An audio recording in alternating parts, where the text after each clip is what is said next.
Hello, everyone. I hope you are having a great day. Welcome. My name is Carly Bell, and I love to do machine embroidery tutorials from start to finish. Usually, we get together one Friday every month for a complete project that I plan out ahead of time and tell you all about. But today, we are having a surprise sip and stitch because I have a project I need to work on, something I'm making for my cousin to give at a baby shower. And I thought this would be a great sip and stitch project. So I'm just going to turn the camera on and just let y'all watch the process. So welcome. If you're new here, I'm so excited you are getting to watch. And then welcome, especially everyone who I told last minute, hey, I'm going to do this project today if you'd like to join me. So yay, I see some of our squad members here. Hi, Becky and Stacy and Patty and Kristen, Esther. So glad y'all are here. Thank you for taking the time out of your day to come. I had a few people ask when I did post that I'd be doing this.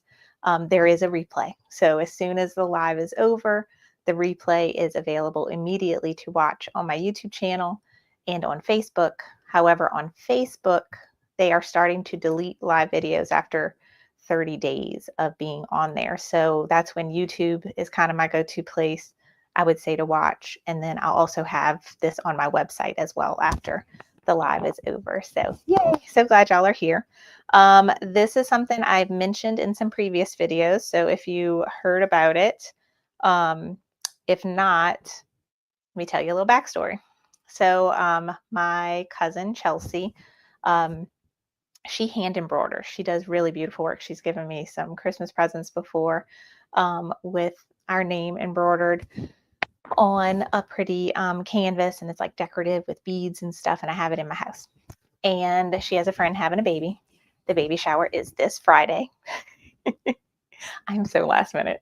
And I think the friend showed her a picture of something she would like, asking if she could do it because she knew Chelsea did hand embroidery. And Chelsea looked at it and immediately knew that was machine embroidered, the picture she showed. So then she knows that's what I do. So she came to me and she's like, can you make this for me by April 13th? And I was like, yeah. She told me this a month ago. Of course, I'm waiting till a couple days before the shower to make it for her. So that's what we're doing today. We are making a baby kind of birth announcement banner. It's not your typical birth announcement where it has like the name and date and weight and all that, because the baby obviously is not here yet. The shower is this weekend. But this is something cute to hang on the door, and it has the baby's monogram and name. You know, you can make it however you want. It looks like a door hanger. I got it off of Amazon. So this is what we're going to be embroidering on today. It's made out of canvas. If you have canvas material, you could easily stitch this yourself or just order it on Amazon. Super easy. It's just a little wooden dowel and then some kind of yarn to help hang it. Someone mentioned in my Facebook group, this could also be a really cute birthday banner. So lots of things that we can do with this. You can change it up. This would be a super sweet baby shower gift, wedding shower gift, have the new couple's monogram on there, birthday party, so many things. And it can be made to hang on a front door, which is what I think we're going for today, or it can be used to hang in the house, like on the kids' door or something like that, if you wanted to have it for a birthday or a nursery. Or even a seasonal banner. Yes, I love that, Joe. So a seasonal banner, you could put anything on here. It's super cute and easy to embroider. This is going to be very easy to embroider on a flatbed machine. So if you have, the only thing I would say is the bigger the hoop, the better. A 4x4 hoop is not going to cover a lot of space, but you can get creative and create a design that maybe has different elements and just rehoop it. So, say it has, 3 little pictures, just rehoop it 3 times. And the 4x4 machine does have a little multi-positional hoop for 4x7 in case you wanted to put some wording across. You could get almost 7 inches across here. 5x7 machine, you can definitely do 2 hoopings. I don't know how great that multi-positional hoop would be because it goes 12 inches across, the 5x12. But you can break up your design to be 2 5x7 hoops, you know, one horizontal here, one horizontal here. I'm going to be using an 8x8 hoop today, and I will be using my multi-needle machine. The design we're going to stitch, I've made it so that it's only 6 different color threads, so that we're going to set this on the machine and then we're just going to let it go. And while it's doing that, I'm going to show you everything I did in Embrilliance to make this design. So let me show you the design. Okay. So she sent me a picture, and then on the picture I could see the name. I don't know if they found it on Etsy and then found the person's real shop after.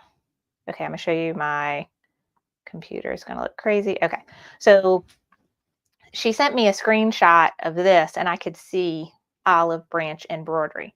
So this is the website of someone that does absolutely gorgeous work.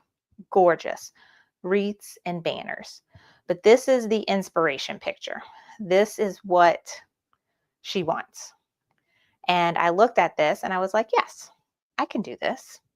And the trick is, though, she wants it to look just like this. And there is no design out there that looks just like this.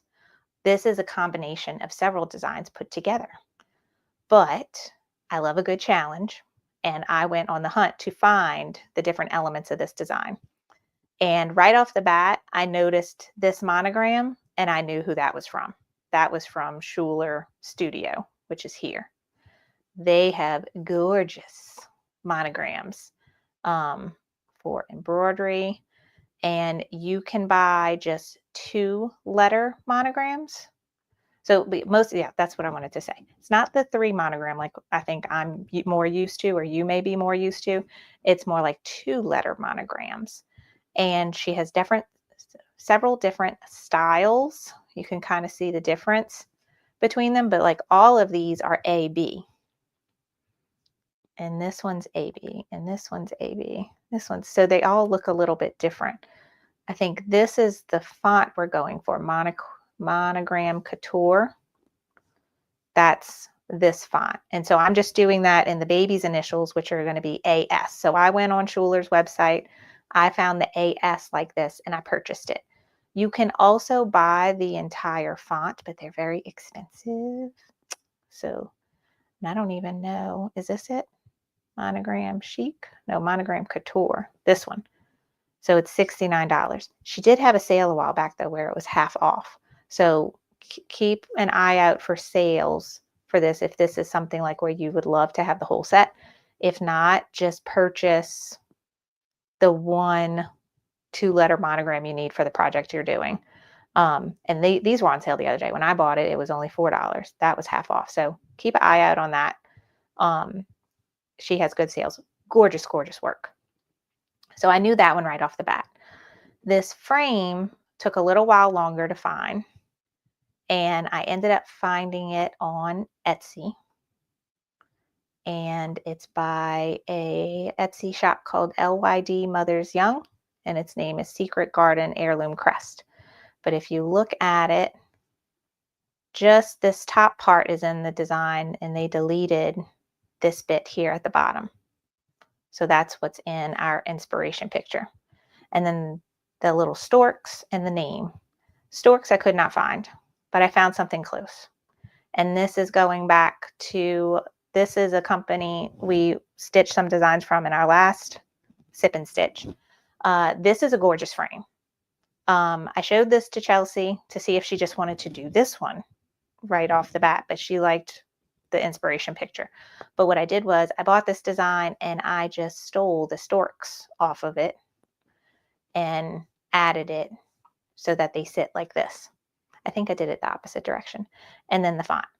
So I am going to show you how I put all that together in Embrilliance. But like, you see how this is, I love these kinds of projects because it was like going on a hunt for different things. I'm like, yeah, I could do this. I could do this. I could find it. But I want to say a couple disclaimer things because I don't want anyone to get the wrong impression. This is something that is, I'm not selling anything. I'm not charging anyone for it. This is for my cousin. Anytime her or my aunt or any other family member asks me to make something for them, it's totally free. Um, I don't want to encourage you to go and copy someone's work and then go put it for sale in your Etsy shop. But in my case, she wants this product, but really doesn't want to spend that much money on the product when she knows that I can make it for her. So I just want to put that out there. I don't want to encourage anyone to go and copy someone's work and then put it for sale. But by all means, I'm always one in the store where I see something in the store and I'm like, I want it, but I can make it. And then I go home and I make it. For instance, there's a really cute t-shirt at a local shop here because we have a lot of festivals in New Orleans. Like we have Jazz Fest, French Quarter Fest, all the fests. And they have some really cute shirts that say on my fest behavior or fest friends for life. And I see them at the store and I'm gonna make them for myself. So that's the kind of things that I do, but I don't go and sell someone's same product. So if that makes sense. So I just wanted to put that out there. But if you don't embroider and you want something like this, I highly encourage you to go check out Olive Branch Embroidery. Gorgeous, gorgeous stuff that they make there. All right, so let's jump into the process and what we're doing. Okay, so you should see my craft table. I'm going to go back. Once this is stitching, I'm going to go show you how I made this in Embrilliance. But I printed out the design and I did it in about an 8x8 size. So I have that. I'm using an 8x9 mighty hoop. For me, this is just easier to make sure that it's hooped really tightly. You can use any hoop with this, and it can be done on a flatbed machine. But I have the canvas.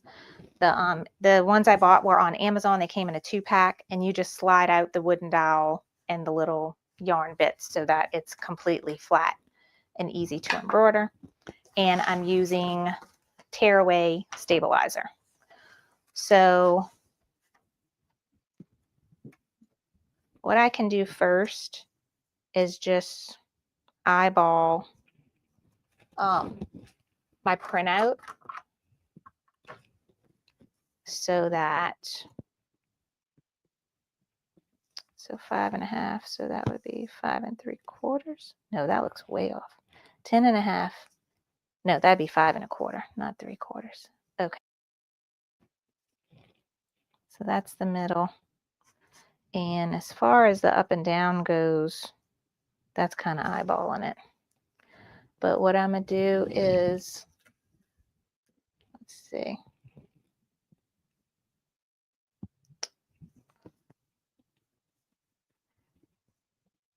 I am going to just pin it here in the middle, just so that it kind of stays where I want it to.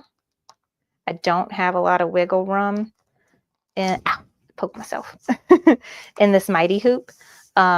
As far as moving the design around once I have it hooped. So I'm trying to just get it centered, but it's pretty, I think pretty easy. Okay, give me a second. All right. So that is here. Now, mighty hoops are extremely strong magnetic hoops. I love them for certain projects. I use them on all of my free arm machines. So these are built like an industrial multi-needle machine where they have a free arm in the middle, and I'll show you mine.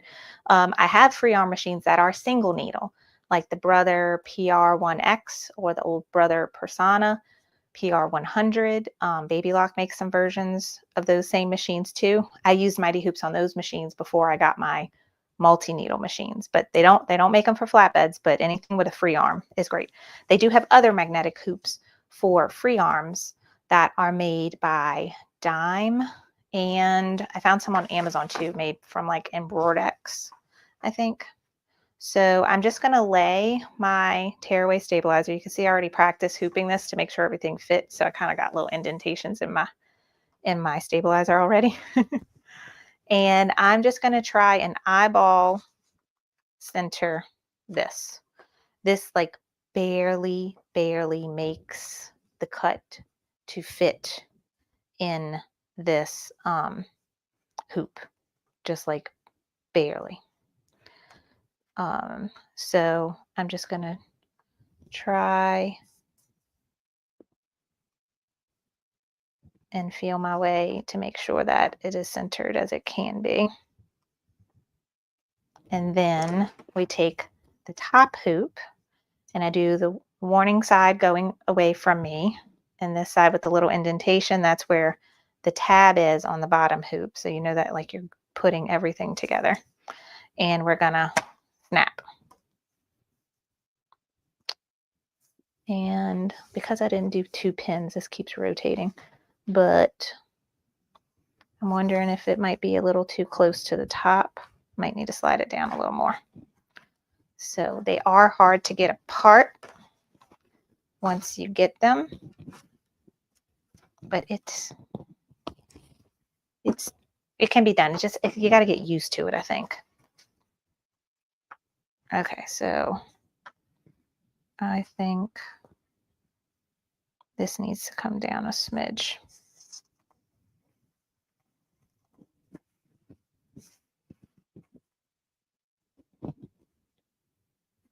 All right, let's try that. That should be good. I may have came down a little bit too much, but I'm going to trace this and make sure that the design doesn't, where the presser foot doesn't hit this hoop on accident. Also, I can move this design up and down a smidge. It was left to right that I really don't want to move it. I want to make sure it's nice and centered in the hoop. Okay, so once you have done that, another option would maybe just be to go ahead and use a fabric marker and draw some crosshairs on here. That might also be easier than actually printing out the design in this case. So then I know I could get my crosshair right in the middle. But this is good. So that's all that's needed for hooping.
Can y'all hear me?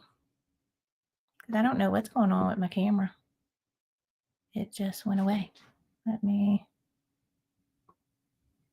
oh, my camera. Let me do this.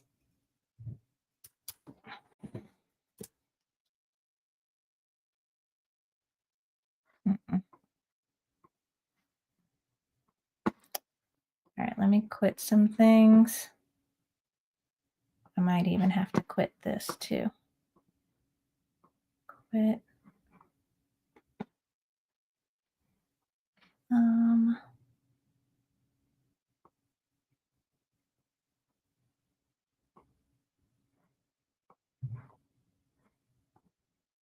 Settings.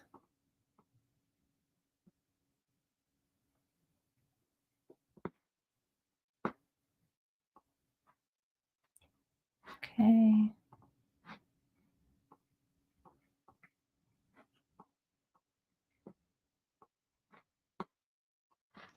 I don't know what's going on, guys. Give me a sec.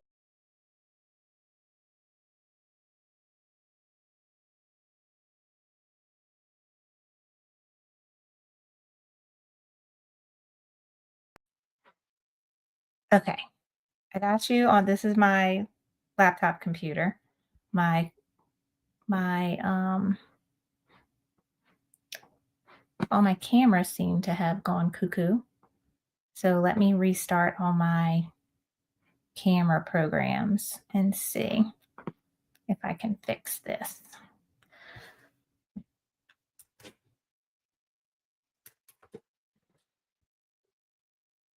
No, something like came unplugged.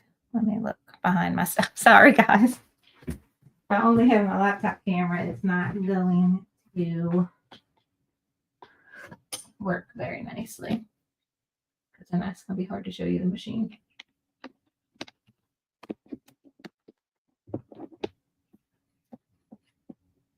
Everything's plugged in.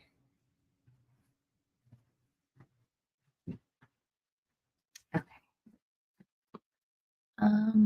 What am I doing?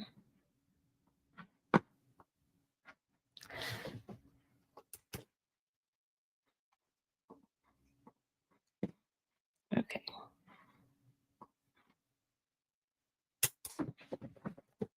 No, I don't think this program is not picking up this camera at all. That's fine. I can use my laptop camera if it's my forward-facing camera, like it's not even connecting to it. Okay, let me put on my video program and craft table. Nope.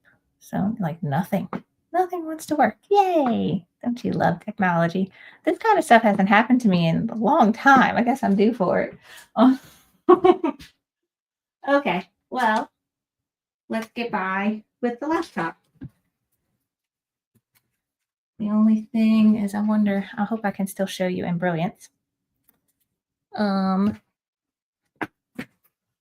I got internet. I went and plugged it into my modem downstairs so that like I had the highest speed. Let me check that real quick. Looks like my programs aren't working. Internet? Maybe I don't have good internet. Okay, yes, I have very good internet. There it goes. All right, so we're going to work on the laptop computer camera, which is going to be fun. So I showed you hooping. We got this all hooped and ready. So now we're going to go over to the machine. I still haven't even threaded the machine because I wanted y'all to see that whole process. Oh, look, this might work. Computer is here. And my microphone is not working. It's using the microphone on my computer. So the sound might not be as great as it sometimes is, especially with blocking out the noise of the embroidery machine. I find that the microphone does a great job of doing that.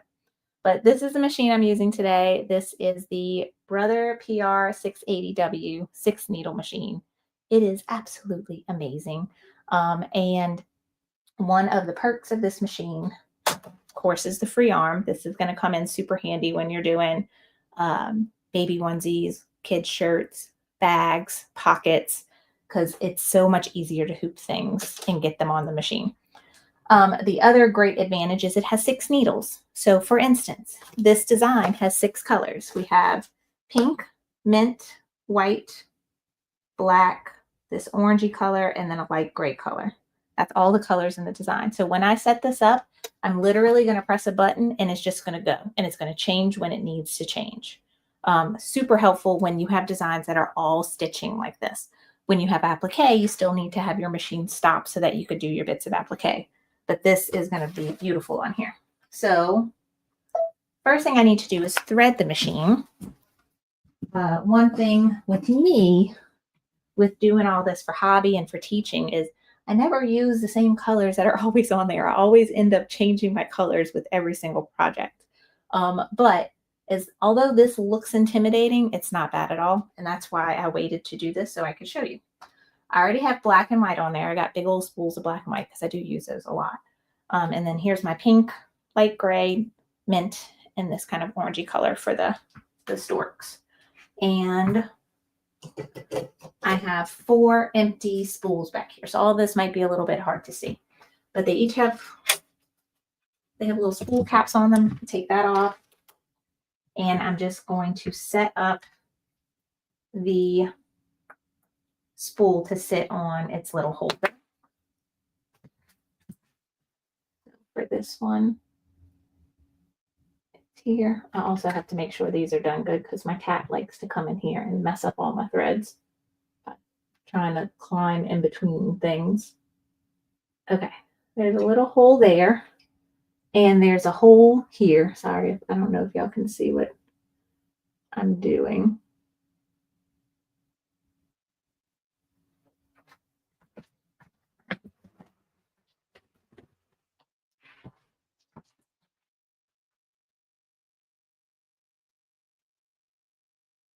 They have like a little, I think I need to cut that through because the end is all wobbly.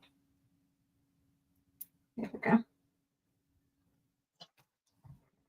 It's not bad when you're facing the machine head on to do this, but when I'm trying to stand to the side to show you, it's a little weird. So I'm just going to get this started and then I'll move to the side so you can see everything. Okay. And another beautiful thing is it has numbers all over it. So it tells you like, this is step number 1. This is step number 2. So it goes from the thread spool up to the top, out through this little spot, and then it's going to go through this. But the last time I had this needle threaded, I just cut the thread here. And so I can tie it to my new thread color. And oh wait, I'm forgetting. This is the old way I used to tie threads. I got another way now. That's a little bit easier. But you just want to tie them in a good knot so that when you yank on it, it doesn't pull out. And now that I have that done, I'm going to go down here, pull the thread out of the actual needle, and just pull down. And I'm going to watch. I had dark pink thread and now I'm doing light pink thread. It's going to go through the whole thread. So that's done. I'm just going to leave that hanging there. And then I'll show you how the actual needle bit goes after. My black thread is all jammed up from my cat. So I'm going to go ahead and just pull that one. Okay. And my white thread is totally not threaded. Okay, it comes through here. He pulled the whole thing out. So now we got to go through the whole process of from, you know, through all of this bit. So they have a little hole in the back. They have, I guess, what's called a tension disc that it goes underneath. And then they have pictures on here to show you like exactly where it goes. So it's going to go around this tension disc, around these little spools, around this little disc, down, up, through this hole. Go in the hole. There we go. Then pull back down. And then they have a hole here. And then they have like a little clip that's like a, what do you call that? A needle bar. Use this tweezers, it's a little easier.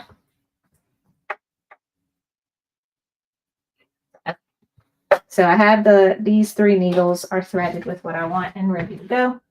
Now I'm going to do this side. Where's my colors? Okay. So I'm going to do the silver.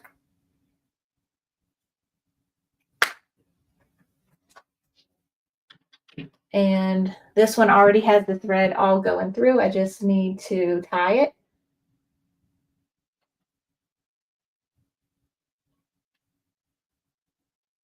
So normally when my cat doesn't mess things up, it's just a simple act of cutting off the old thread, leaving yourself a little bit of slack, and then tying the new thread.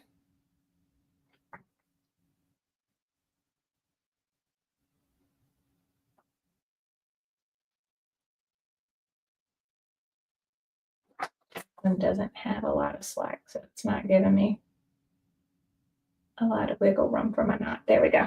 Okay, so that's tied. It was green, and now it's going to be silver. Just let that sit. And then mint.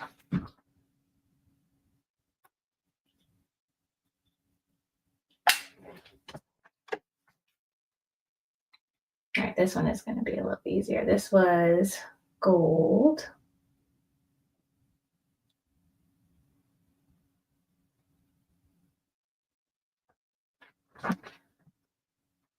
Now it will be mint.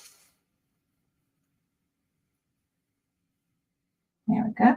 And then the last one is going to be orange.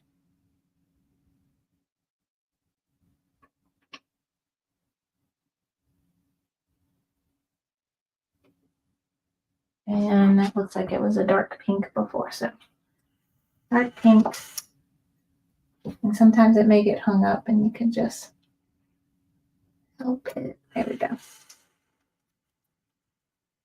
All right. So now I have the whole thing threaded. Everything is going where it's supposed to. And you can kind of double check, especially if you're like me and you have a cat that likes to mess things up.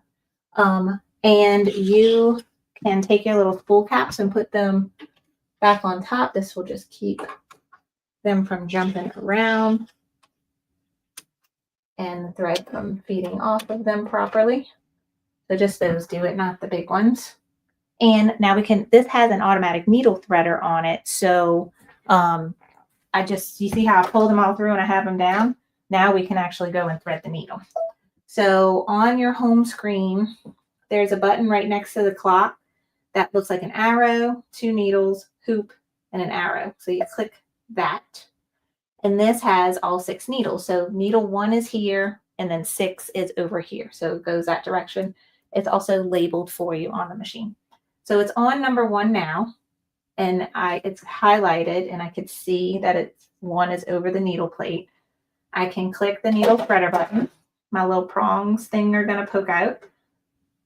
And you go around, and they have a thread cutter here. You just kind of wrap it around the needle threader, and now it's threaded. And then I hit 2, and just repeat that process. Needle threader, loop it around, thread it. 3, needle threader, loop it around. Okay, 4.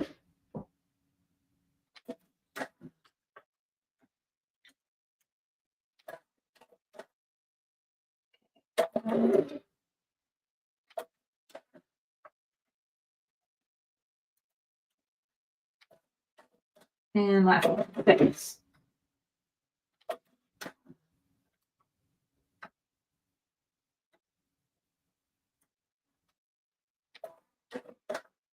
Okay, so now all of my needles are threaded and ready. So you see that could be a little bit of process, especially if you are starting from scratch like I was.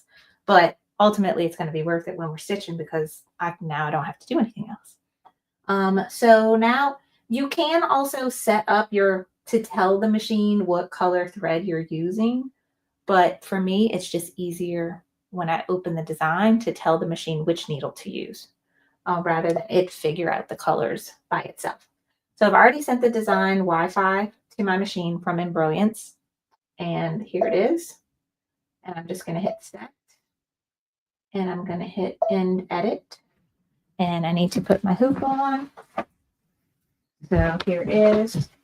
And I left my design printout on there just to see where it goes. So it's a good bit higher. I don't know if I could lower it. Let's see. So this is when you can just use this arrow pad to move your needle. There's a really nice red laser crosshair so I could see like exactly where my design is going to hit. And that's as low as I can get it, but it does look like it's nice and centered. So I'm going to remove this pin. And now it had me lower it a lot. So I'm going to trace it and make sure that see with the laser. I like to push it down too just to make sure. Yeah. It's close to the bottom, but not close enough to where the presser foot is going to hit it. So I think Now I need to, okay, hit embroidery. And now I have to assign the colors. So I'm going to hit close, and I'm going to hit, they have a button that looks like a spool with a magnifying glass next to it. All right. Now I have to remember mint is, let me see, I might need to open up Embrilliance to remind myself the order. Okay, this one's the color sorted one. Okay, so it's mint, then white, then pink, then white. Okay, so mint is needle number 2. Then white is needle number 6. So I just click the step and then I click the needle. The next step is pink. So I'm going to click that step and hit needle 4. And then the next step is both gray. So, and gray is needle 3. So this step is 3. This step is 3. This is the orange, which is 1. And then black is 5. Okay. So it, even though it's only using 6 colors, it is jumping back and forth between those colors. So because of the way the design is, some things need to stitch on top of the other and behind it. So it's not just going to stitch this everything pink, everything white in that order. Sometimes it has to jump back and forth. So I think I have it all set up correctly. I've traced it to make sure it is going to stitch where I want it to, and nothing's going to hit this magnetic hoop that I have on it. And everybody cross the fingers, and we'll hit lock and go. And I checked my bobbin and I oiled it and everything before we started. Okay. So here.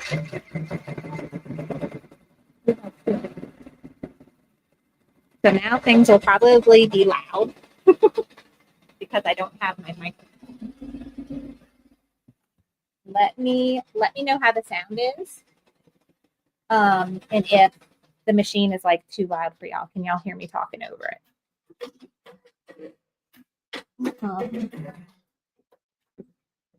Okay, I'm just waiting to see something in the chat.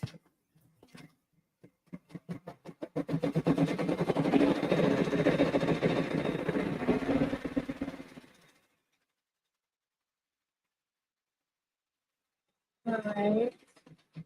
Sounds fine. Good. Thank you, Patty. All right. So since I'm not hooked up to all my cameras, I might go sit at my regular desk. Let me get this. I do have a cord for my internet, though. Let me make sure this is nice and long.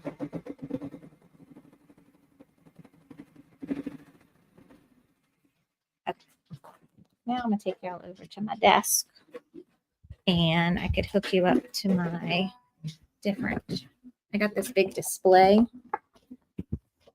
I always keep, and that will make showing you Embrilliance.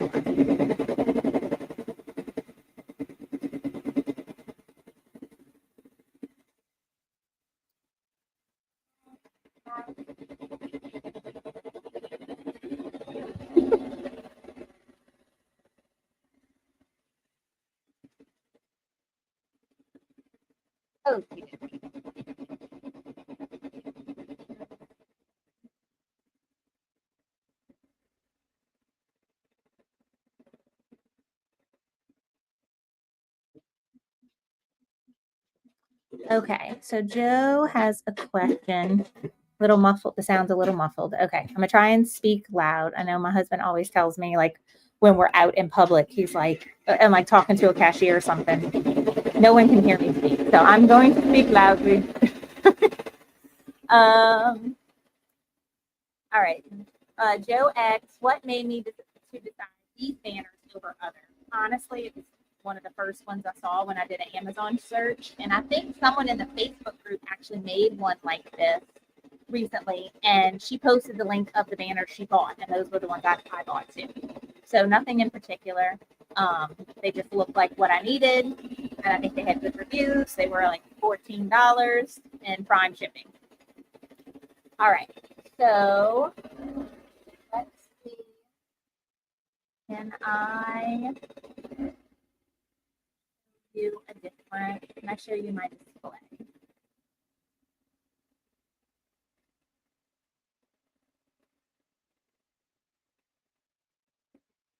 Camera? No. Oh, I know it too. No, I don't have OBS. Let me see if my other program is working now.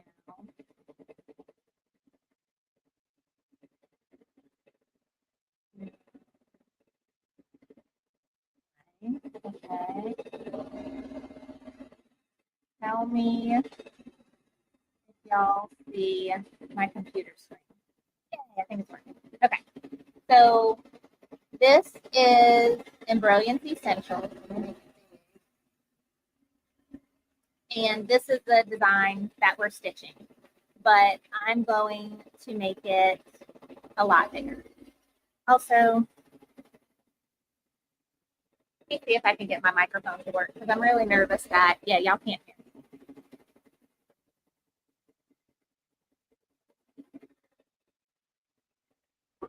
1 second.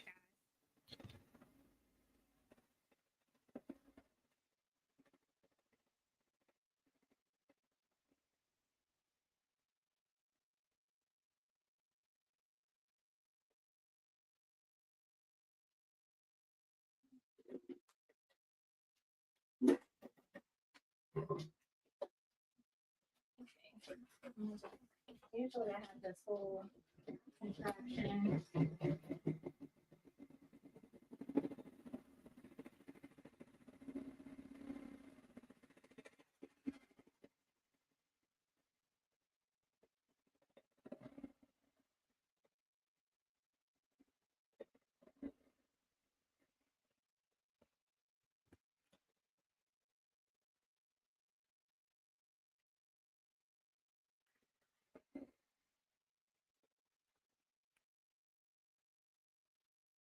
Okay, have that on. Let's see if, I don't know what I did. Okay. Hello, hello, hello. Let me know if you can hear me and if that sound is better.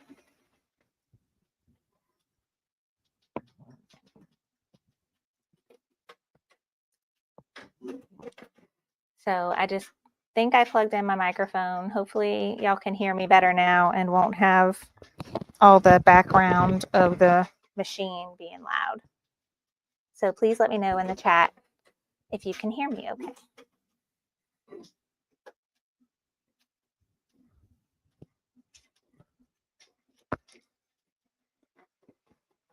Yay. Okay. Thank you, Esther.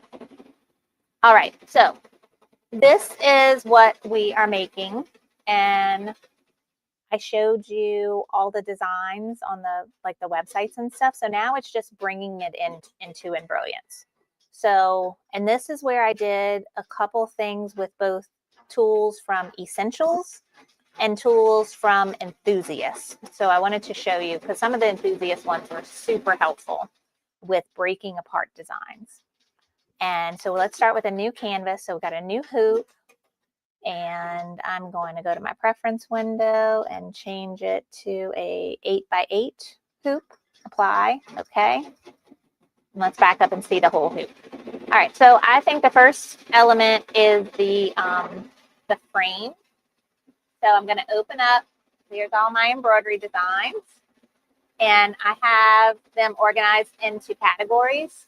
When I buy a design, it usually ends up in my downloads folder. I unzip it and then I move it into one of these folders so that I can kind of keep them how I want. I teach how I do all of this in my embroidery design organizer. It's like a little mini course, but it comes with where you can put all these folders on your computer really easily. It comes with a printable organizing system if you want to have like a binder. And then it also comes with a digital database system.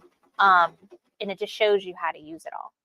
But anywho, this is under frames. And I always put like the designer and then the name. So I got this one from Etsy, and its name was Secret Garden. And so now when we look at it, we could see, oh, I like this. She's got all PES ones in one file. And I'm going to do the 8x8. So I'm just going to click it and drop it. Why does it have these stitches? Let's delete that. Backspace. Let's go back here. This is version 1. Let me see if I go find the regular PES. This one. This one didn't have that jump stitches. Okay, so 8x8 PES. There we go. That's what I want. But notice in our original design, there's no little flourish at the bottom. We want to get rid of this.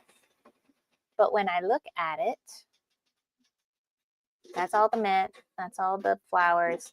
The bow and the flourish are hooked together and are in the same step.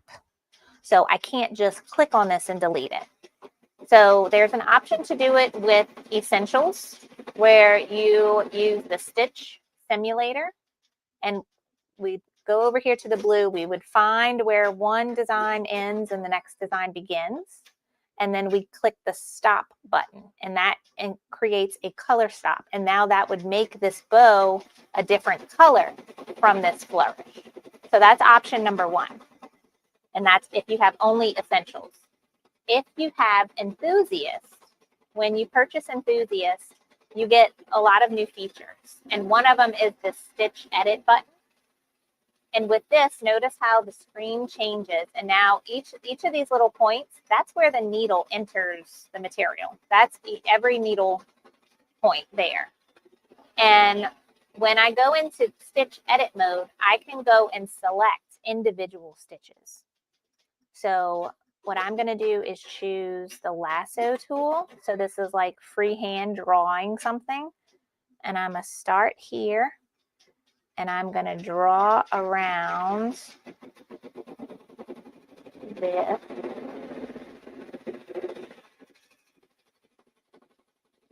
When things get close together, it gets a little hard. But you see how now it's selected. What do I click? This one, I think. Split. And now on the side over here, I'll go back to my selection tool so the screen looks normal again. On the side over here, it's now made the bow a step by itself and this flourish a step by itself. So I can now just click backspace on my computer and I've gotten rid of that flourish. So yeah, got that done. All right, what's next? Let's add the monogram. So the monogram, I told y'all I bought from Schuler. Got a monograms folder. And I just bought the one design that I needed. No, that's not it. This one. The one design that I needed. And so it doesn't matter. So this actually came all in DST. Let me see if they're different. Yeah, 1 inch through 6 inch. DST, first off, DST is where any machine can open it and stitch it, no matter what brand it is. And for In-Brilliance, it really doesn't matter what format you open, because when you save it as the format you want. So even though when I purchased this, it only came in DST, that's no big deal. When I'm done putting all this together, I save it as a PES, or I send it wirelessly to my machine. So don't be alarmed if it only comes in one format. And I don't know what I did when I bought it. I might have clicked DST on accident. It should, I would assume it comes in more formats. But anywho, what size did I pick? I don't remember. Let me look at my original. I did 3 inch. Okay. I'm cheating. I have to go back and look at my first one. 3 inch. Click it, drag, drop. Boom. Now I got that. I think I like where that is too. All right. Now we're going to do the storks. And the storks were more complicated. So what I'm going to do with that is I'm going to go find my storks. They were a frame as well. I got my frames here. And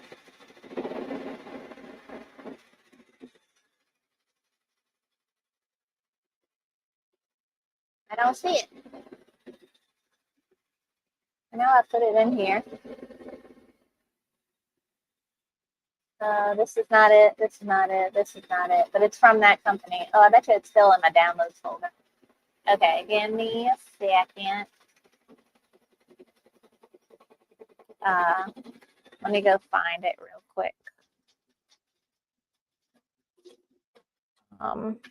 What's it called? Stork. Here we go.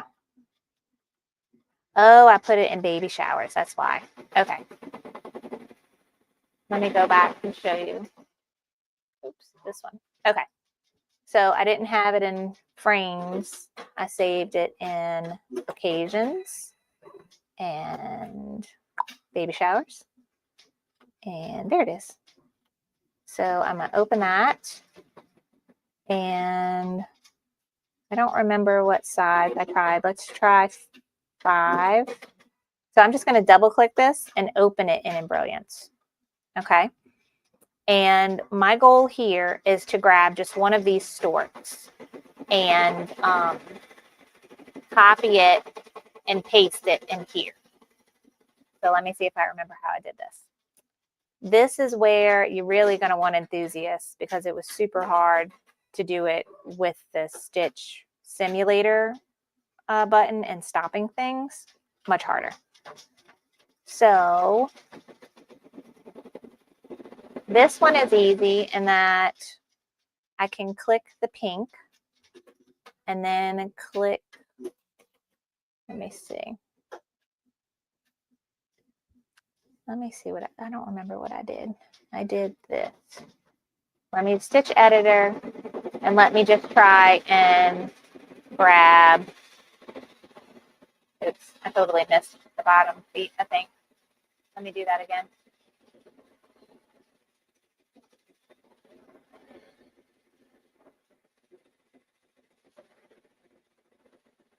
Okay, and now I'm gonna hit split. So now I have this guy. And you see how I pulled them away, but you see how it has this pink here?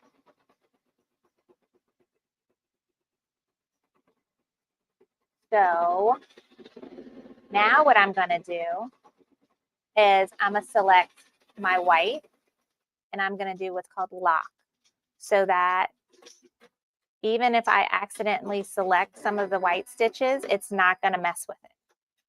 And I'm gonna do that for this one, hit lock, the legs, hit lock, and this little line here, hit lock. So the only thing that is not locked is the pink. Okay, and now I'm gonna go to stitch editor. And if you zoom in here, and if I select only the pink here, I could really see. I want to get rid of all of these pink spots here. I'm not going to mess with any of these, but these are far enough apart that I can easily select these, but it's not going to grab any of my other colors because I've locked them. So now I'm going to go back to my lasso tool and draw a line around this. And now that is selected. No, is it selected? Okay. There we go. Okay, now only those are selected, and I can hit backspace on my keyboard and then just click. And now I have a stork all by itself, separated from this design, and I don't have that pink piece in between. So does that make sense to everyone how I did that? And that was using Enthusiast. It can also be accomplished in the stitch simulator, but it's just a lot more tedious. But now that I have this stork, I have the design, I can unlock everything. And I have it all selected. I'm going to hit copy. And now I'm going to go over here. And I'm going to hit paste. And there's my stork. And I think I used a bigger one in my Yeah.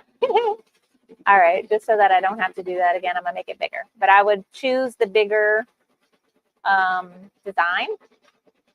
So I picked 5, so I probably should have picked 6 or 7 and started with the bigger stork. But just to move on to the next step. Now what you're gonna do is you're gonna move your stork wherever it is you want it. Now, my inspiration picture had the storks going in this direction, but with this particular stork, I don't like the way that looks. I like it better this way. And this is a mirror flip button here that's in your selection tool that I'm pressing that flips it back and forth. I like that. So I'm gonna put it right there. And now I'm gonna hit copy, paste. Now I got 2 of them. I'm gonna move this one over here and I'm going to flip this one.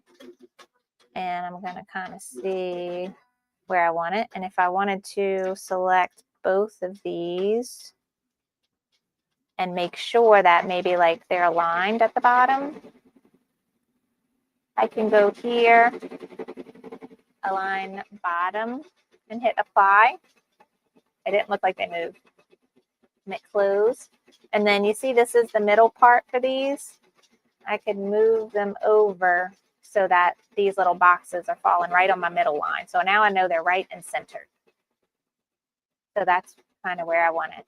And then the last step is adding the name at the bottom.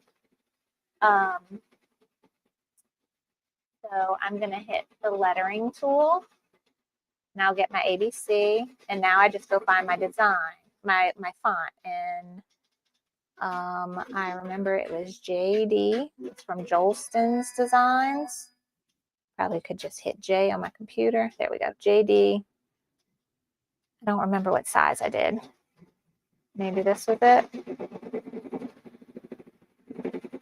And I don't remember her name. It was me. So I'm just copying it here. And then letters, and then hit enter. Oh, made too many letters. Okay, so there's her name. And that's nice. It's all connected and everything. I want to say last time I did it, it didn't connect nicely. Let me make sure. Did I do the right thing or did I just copy it already done? Let me see.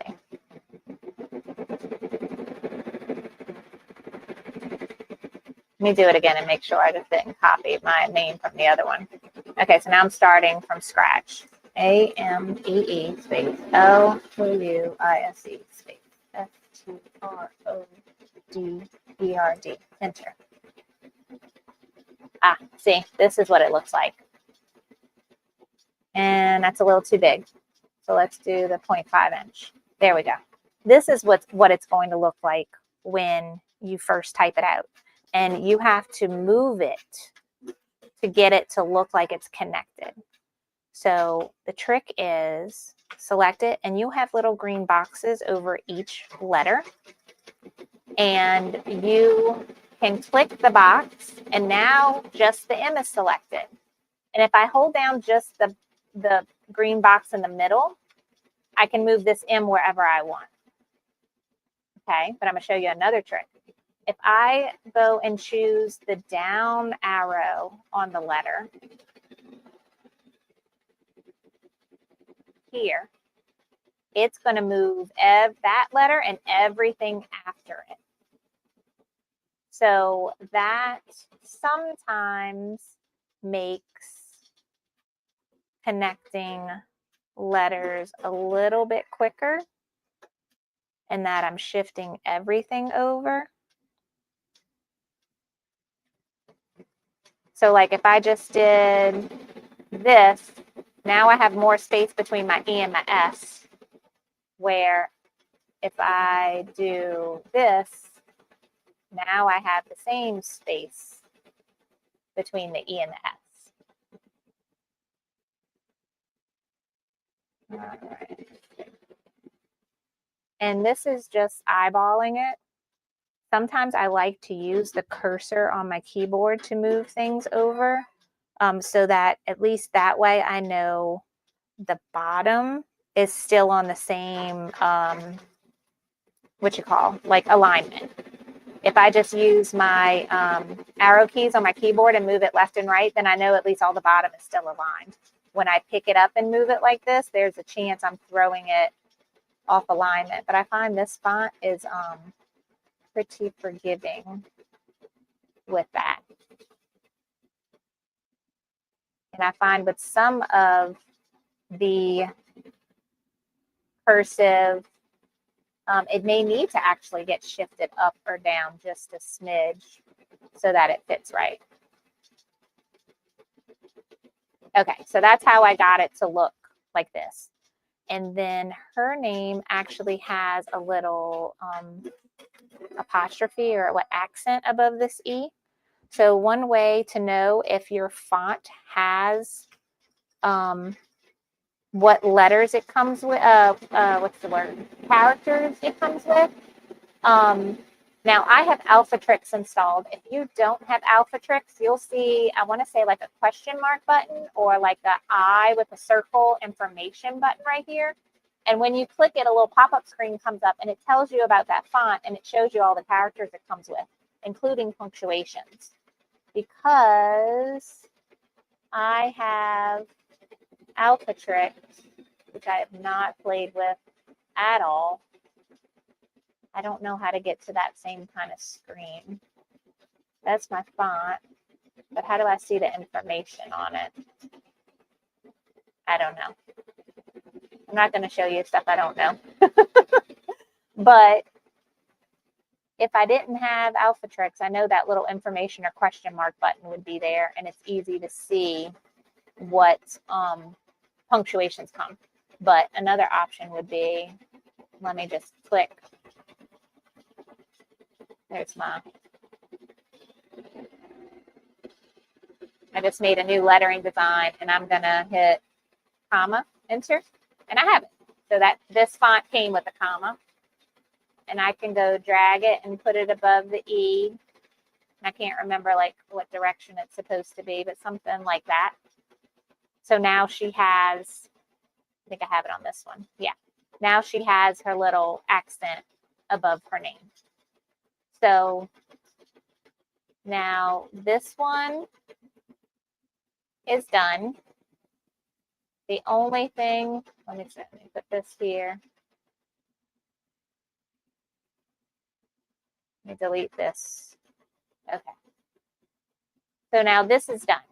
The only other thing I did to send it to the machine and just make it a lot easier was I changed all the colors in Embrilliance so that it was what I really wanted to stitch out to be, and then I color sorted it. So there's still a good bit of stitching that needs to be done, so I'm gonna go ahead and show you that process. So I just worked my way down. I knew I wanted this to be a mint color, so that's good. I wanted my flowers to be white, so you just click the color chip and then click the color that you want, either in palettes or if you go to threads and you choose you can choose whatever brand you want and then click the color. Okay. So now my leaves are mint, my flowers are white. I want my bow to be pink. Pink.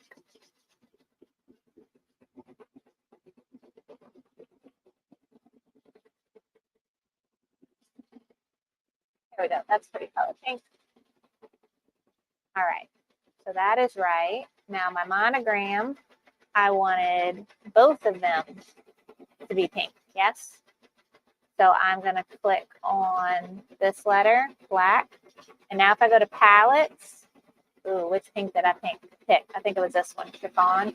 You want it to be the same color pink as you did up here. I'm going to hit OK. So if I look at this one, yeah, this one was chiffon. And now I'm going to click this S. And I want to pick chiffon again. Okay. You just want it to all be in Embrilliance, the same color pink. It doesn't have to match the actual pink thread that you're stitching it on. If you want to get a good visual of what it's going to look like, then you can go through and find the exact color thread that you have and brand that you have. But for this purpose, I'm just trying to get it to where it color sorts correctly. All right, now we have this stork. The bag is pink. I want it to be the same pink, so I'm going to go chiffon again. I want this to be the same white as the flowers, and I think I did natural for the flowers. Let me hit OK. Oh no, my Embrilliance closed. This has been happening to me a lot lately. Are you open? No, the program quit on me and I lost everything I did.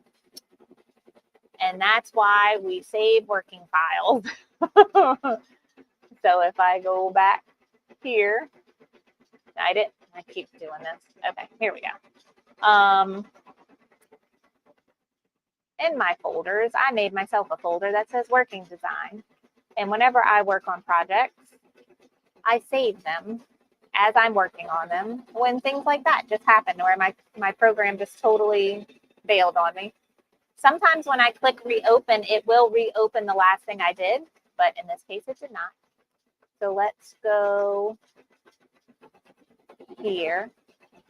I have two of them saved. This one's the original done, and then this is the color sorted one. So let me open up this one. All right. So you kind of get the gist of what I was doing, where I was going and making everything that was pink the same actual name pink here, so that they will all get stitched together. Anything that was white had the actual same white. Nothing's working. My mouse isn't working. Oh, like I'm clicking on things and nothing's happening. Let's try this. It's not letting me quit. Ah! Let's quit. I think my computer's freaking out. It won't even let me quit it. Quit. Nope. Yeah, it's freaking out.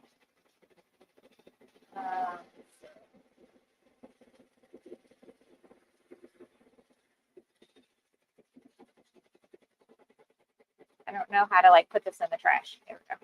Can I do that?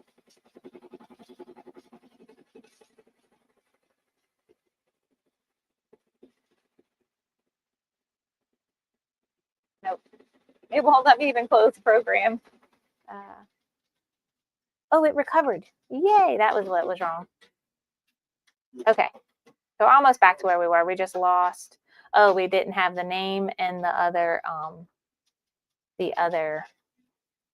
bit. Okay, so save as working file. All right, and then I'll just do baby banner test. And I have this in my working file, so I have it saved where I want it to be. No, this is in my Oh So Delightful working files. I want it in my embroidery design working files. Okay, save. So now, every time I change something, as I like move along, I'm just gonna go randomly hit the save button so that I don't lose this again. So let's go back. We need to copy, paste that, move it here, flip it. And I'm going to cheat and go grab the letters over here and copy and go here and hit paste. Okay. So kind of got that how I want it to be. All right, now save. Okay, and I got to do the colors. All right, mint, pink. We actually want that to be white. Go to white. Okay. I want this to be pink. I'll choose this ice pink color. Monogram. Okay, again, it has to be the same pink. So if I chose ice pink already, that's the one I got to stick with. Ice pink. Okay, I'm at the save button. All right, now we're on the stork. So this bag is pink, but I want it to be ice pink. Okay. I did white already, so that matches. Pewter is the gray. Clay brown is the orange. That's fine. This is black. This is lilac. I don't, oh, I did what I did. I jumped down to the other stork. Okay. I actually did my bow to where it was the same gray as here. So I'm going to click my bow, and I need it to be pewter. There we go. So when I'm on palettes, it's only showing you the colors reds that are actually already on the design. When you can't find what you want there, that's when you hit the threads button.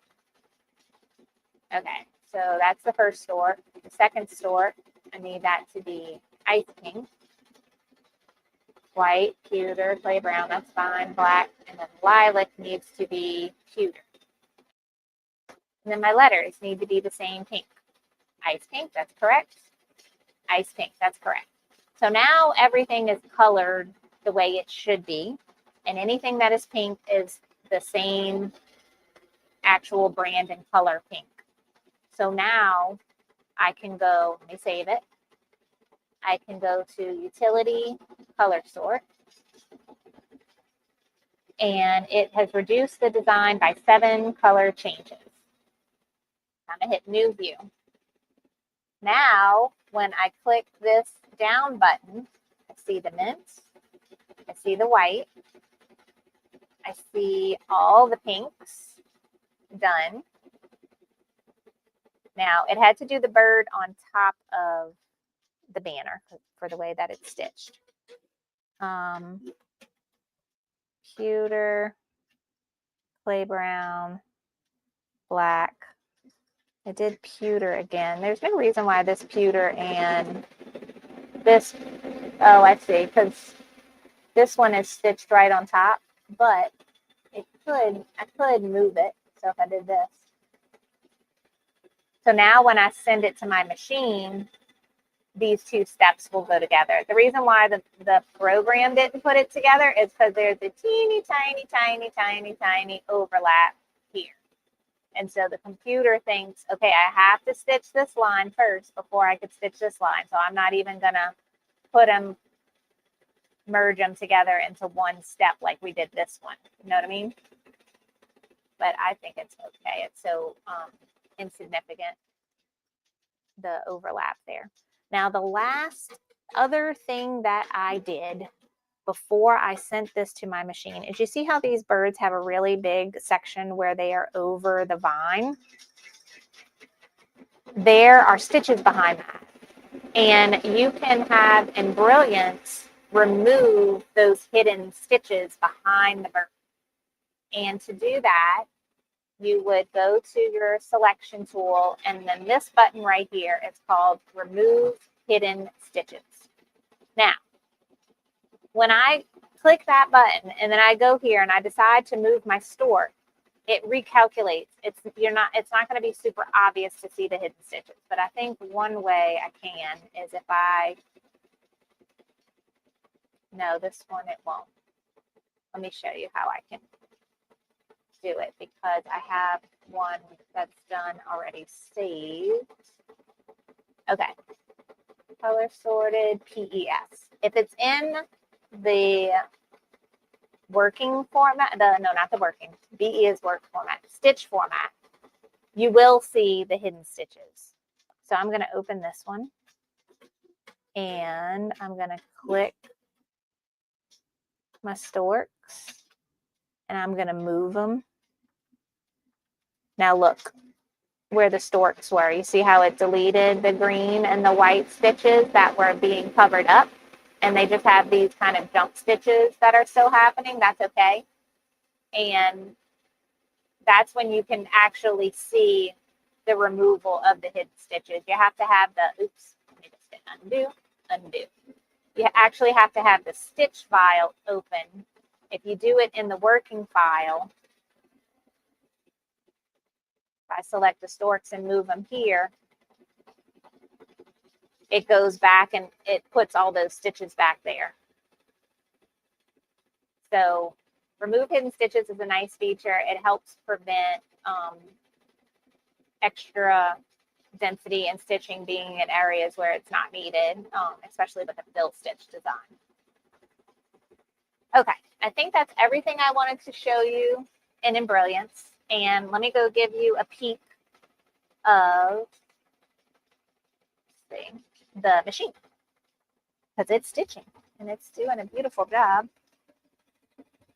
Now, I don't know how I can travel with this laptop and my microphone plugged in, so oops. That.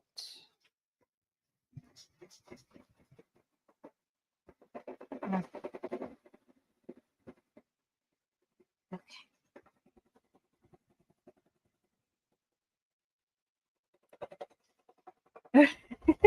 Now we're going for a ride.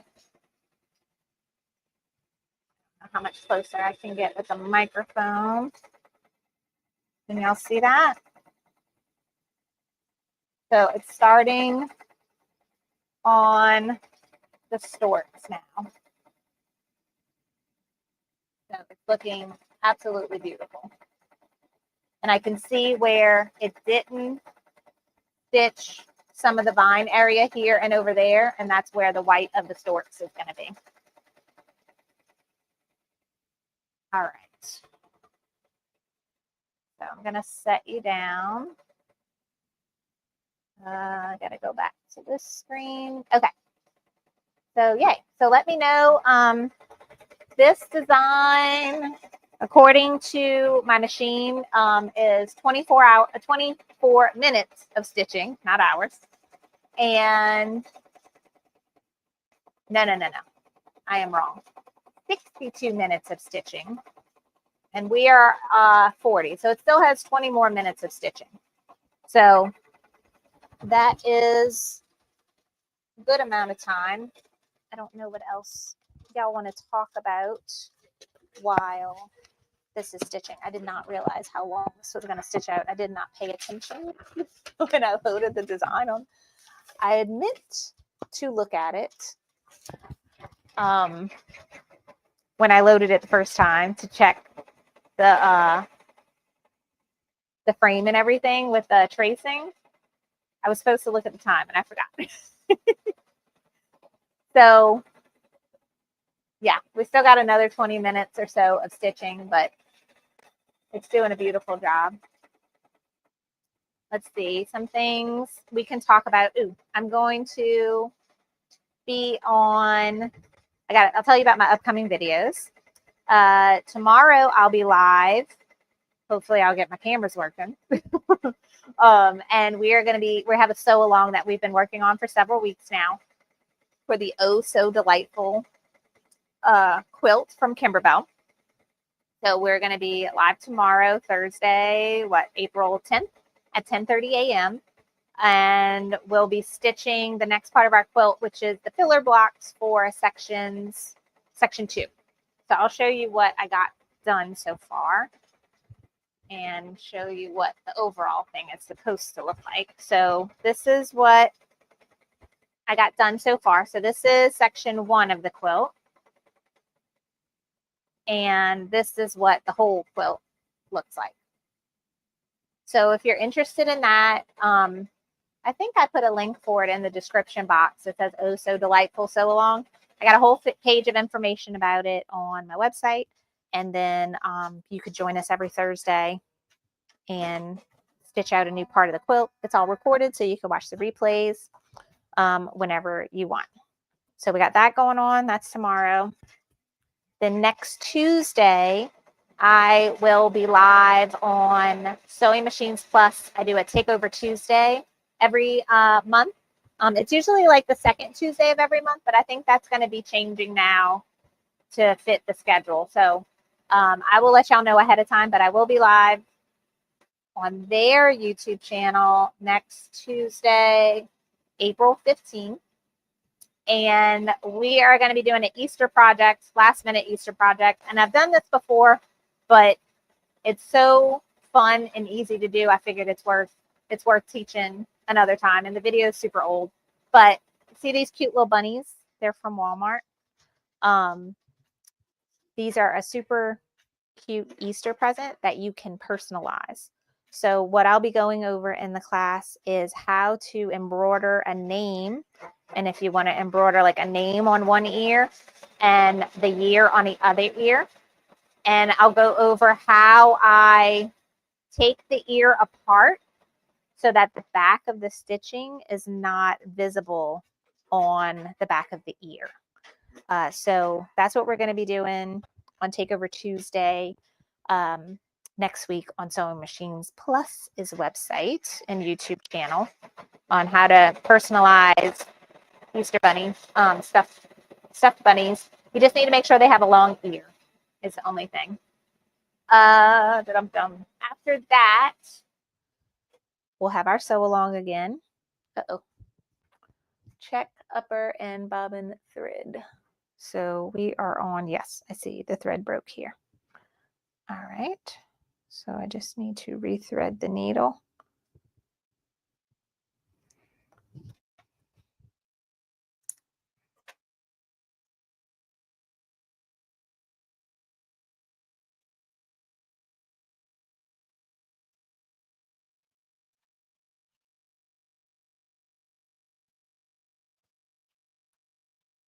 All right, and I go to that button at the bottom of my screen that we went to before. And I'm on number 4.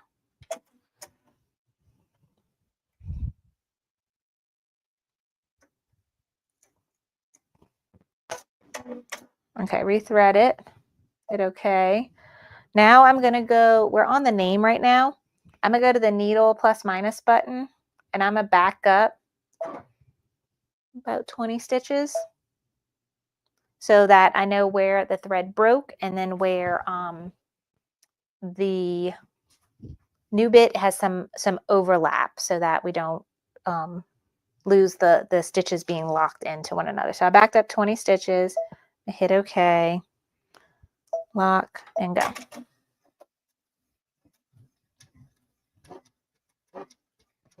All right, I'm just checking underneath.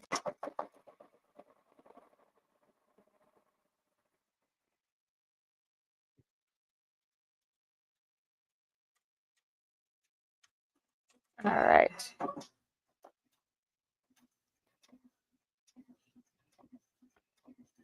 So after this, I think we'll have the white of the stork and then some of the details of the stork. And we'll be done.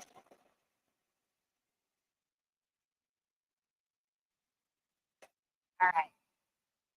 So Sherry asks, do you hand stitch the ears back together? I use the machine, my sewing machine, to stitch most of it, and then I leave a little hole, and then I turn the ear right side out, and then I hand stitch that little bitty hole close. So that's it. So no, I don't hand stitch the whole ear close. I just use my sewing machine. Patty's like, I have 4 or 5 bunnies to personalize. So yay. So tune in next week if you want to see that. It's a really fun, easy project. You could do it on a flatbed machine.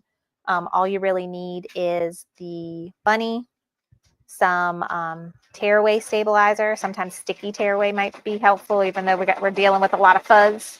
It should be okay though. And your embroidery font of choice and Embrilliance. And we're going to print out the name just like we did our banner today. And then we could lay it and make sure we get it like right on the ear where we want it to be. So that's it. If you like Embrilliance but have a really hard time using it, I do have a full online course on how to use Embrilliance Essentials. It's on my website. I have it linked down below. It's called Embroidery Essentials. And it really goes into detail everything you want to know on how to use the program. And then later on this year, I am going to make another course on how to use Enthusiast. So I showed you just a couple features of Enthusiast today. That course is going to go into all the details of everything Embrilliance Enthusiast can do. Right. So Kristen says, will all designs let you isolate and edit all the different elements as long as you have the right software? So in Brilliance Essentials, you, depending on the design, like it just depends on what design I go and open, you should see anything that is a different color be a different object or element on the screen, and you can select those different elements. Now, if you want to break apart pieces of what it's calling one element, that's where it gets a little tricky. But yes, Embrilliance Essentials will allow you to do that. It's a little bit more tedious. I can show you real quick since we have plenty of time before this is going to be done. I'm just going to do it from right here. So this.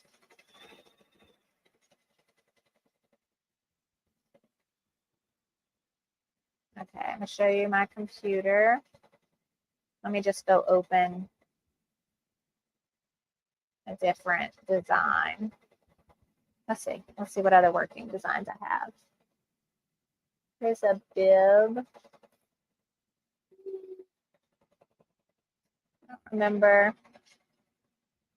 So here's a design that I made using a font and some different little elements. Now, oh, I got this. It's too big.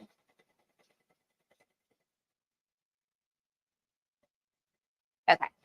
So when you open a design, this is your objects panel and this is your properties panel. Now this is, what's the word? Specific to Embrilliance Essentials. And that's the editing software that I use. And anything that is a different color really will come up as a different element here. So let's start with something from scratch. So let's go pick an animal. I like these little dinosaurs. So I use these as examples in my course a lot. So here's a cute little dinosaur. It's kicking a soccer ball. So this is what it looks like when I open it in the program, and when I expand it by clicking this button, I can see every step of this design. And first off, I'm seeing we have this outline and this outline. This is telling me that this is going to be an applique design. Then I have this outline and this outline. They're exactly the same, but just different colors. That's going to be an applique. And then that is white, but they have it in a way to where there's no jump stitch, which is nice. There's the green. It's another color green. And then that's the outline. And then that's the soccer ball. So anytime you open a design, you'll be able to see all the steps of it. So here's an example I used in the course. Say I like this design, but I really like the soccer ball and I want to use it to make a whole different design. I just want the soccer ball. Right now, the soccer ball is hooked to the eyeball of the dinosaur. So if I click it, it takes the eyeball with it. Okay. Now, one way that I can grab just the soccer ball, and this is if I only have Embrilliance Essentials, I would go to the stitch editing tool, the stitch simulator. And what this does is this shows me how this whole thing is going to stitch out. I drag it across, or you can just hit the play button and it will do it at whatever speed you want. Play around with this. I tend to always drag it. So I'm dragging it all the way to the black. Okay, and there we go. Oh, it's stitching the soccer ball first. Okay, so I'm going to stitch the soccer ball. I'm going to find the last stitch of the soccer ball before it jumps to the eye. And boom, there's the eye. It's already started stitching the eye. And I can use these to go back individually. So I'm going to go backwards. I'm going to just keep clicking this.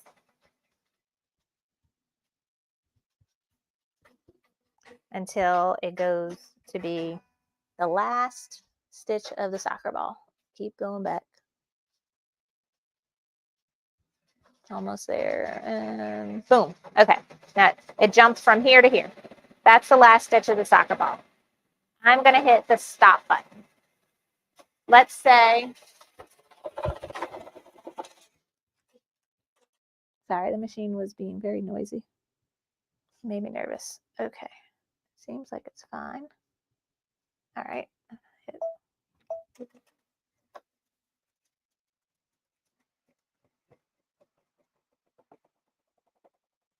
Okay.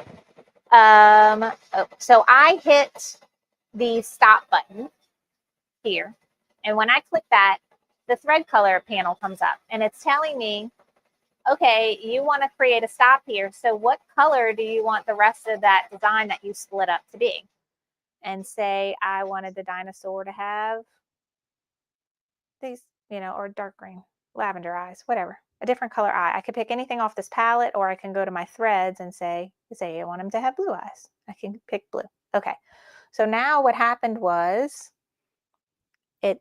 my soccer ball is no longer connected to my eye, and now the eye is a different color. So now I really can go and select the soccer ball or copy it and paste it and put it in a new design. So hopefully that makes sense. Okay, I had an error, so let me show y'all. I thought something was sounding weird. Okay, now the white thread broke. So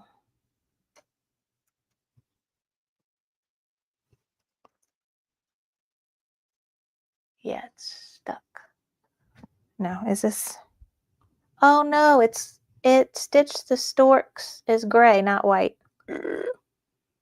That's not what I wanted.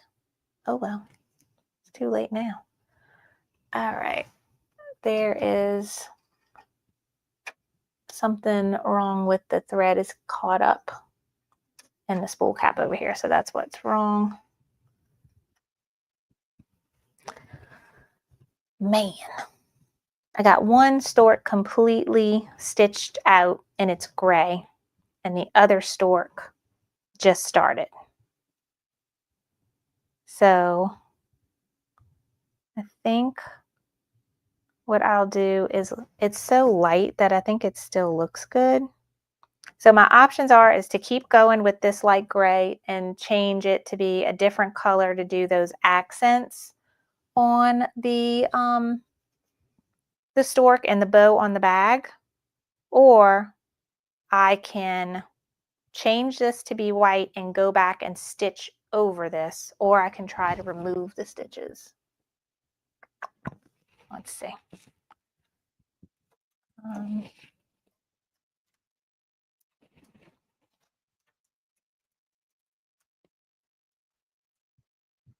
So y'all see what's happening?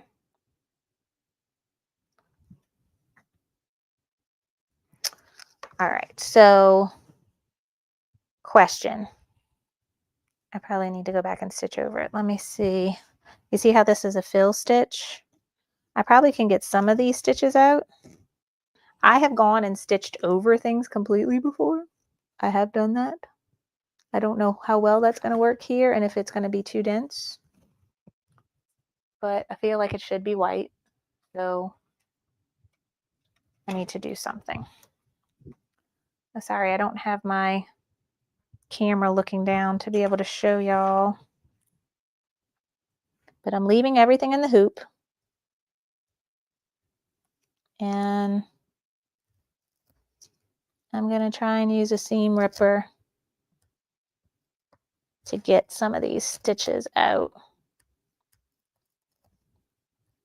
See if I could at least get some of them out.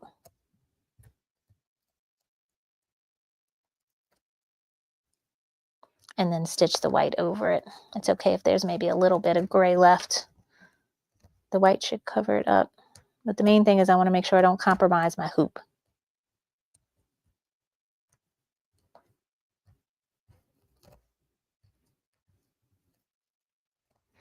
So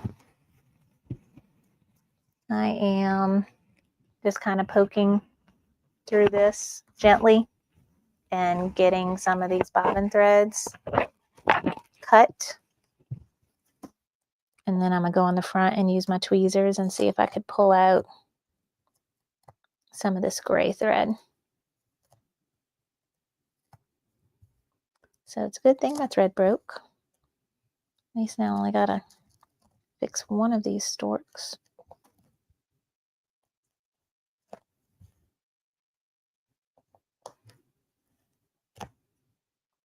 So I thought I color sorted it. I guess I did not do it correctly.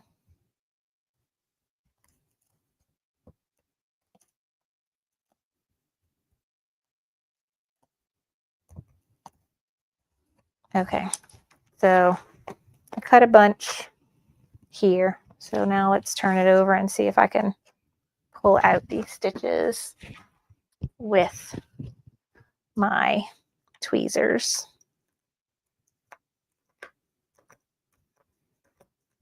Okay, Sherry saying, I have completely picked out a design with my stitch eraser. Yes, I don't have one of those.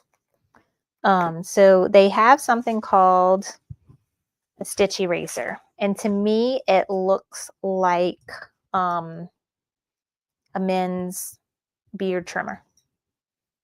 So I don't know if that's essentially what it is, or if it's something, if it's designed in a way to be more specific. But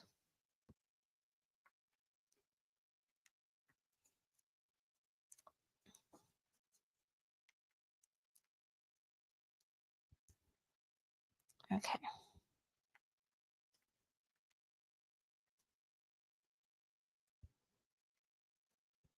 Making a little bit of headway. Like I said, I'd be happy if I could just get some of the stitches out. It doesn't have to be all of them. Just so that it's not as dense when I stitch on top of it.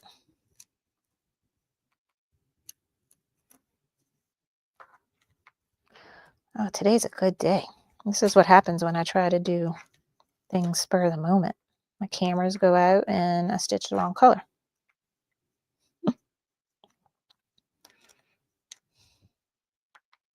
Ow.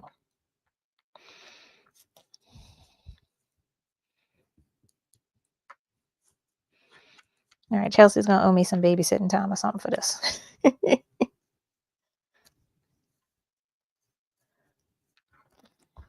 Okay.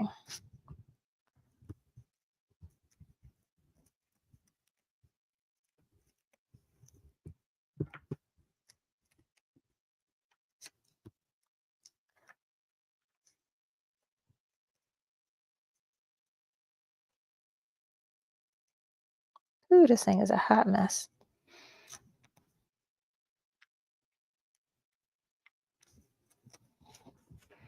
All right.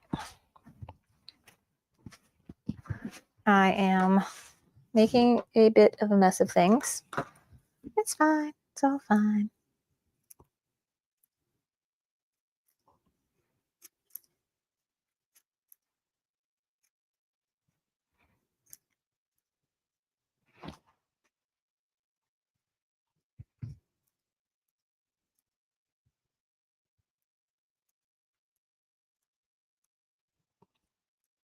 Okay.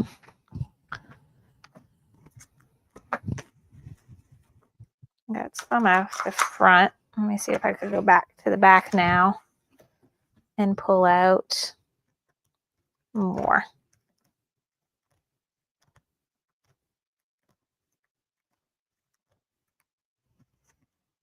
So yeah, bunches coming out the back. Sorry, y'all can't see what I'm doing. Cameras.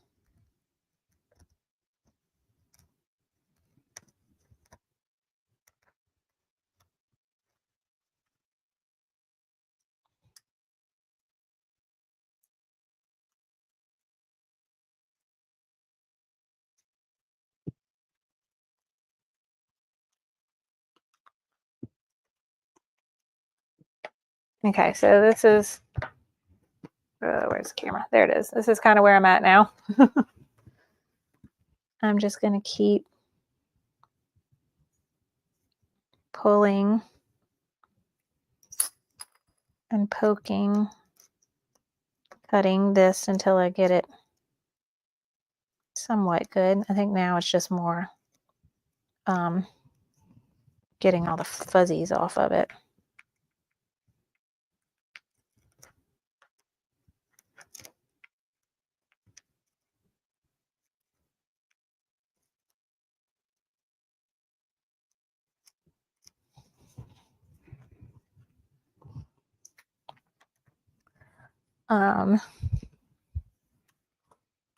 Yeah, Kristen said I could always keep this to be my example. Yeah. I do have another banner.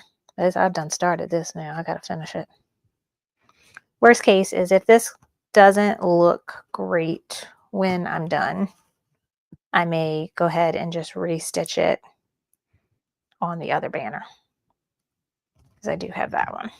Because I do want her present to be, you know, just right. Which is why I'm pulling this out. Because we discussed the stork being white to begin with. So I didn't want to just keep going with it being gray. And that's not what she wanted.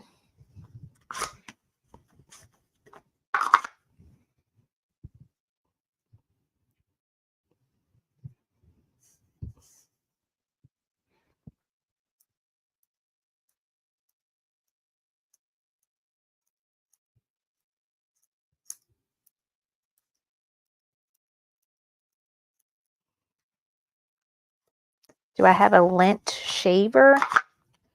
Ooh, I think I do. I have one of those like fabric shavers, but I'm scared. I don't know if it would get any of the other embroidery. That's a good idea.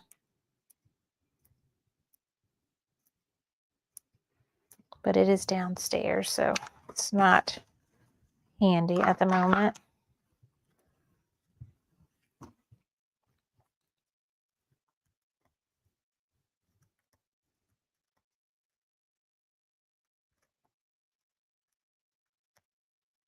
I'm using a lint roller to pull out all the loose threads that are coming out.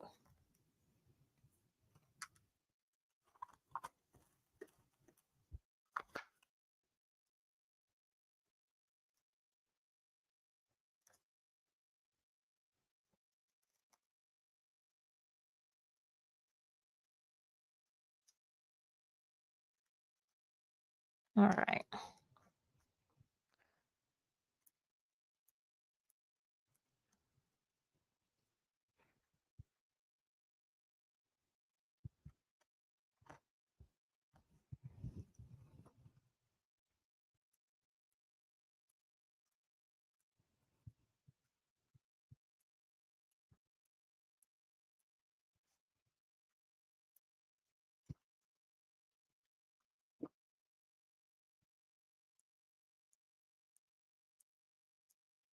Okay. I think I've done the best that I could.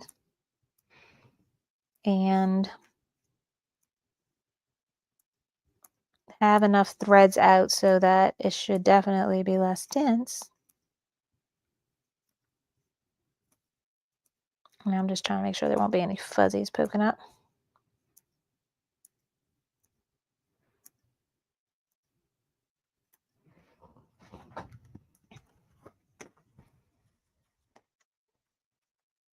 Okay. I think that's as good as it's going to get. Can you see that?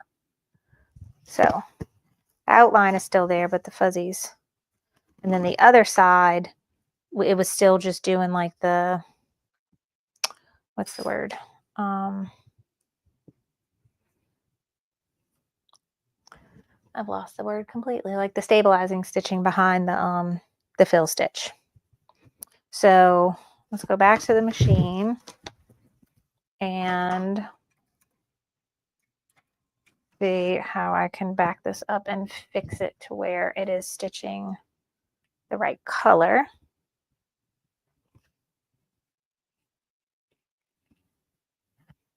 Okay, so first I have to rethread this because the thread got hooked up on the spool cap for some reason, and that's why it broke.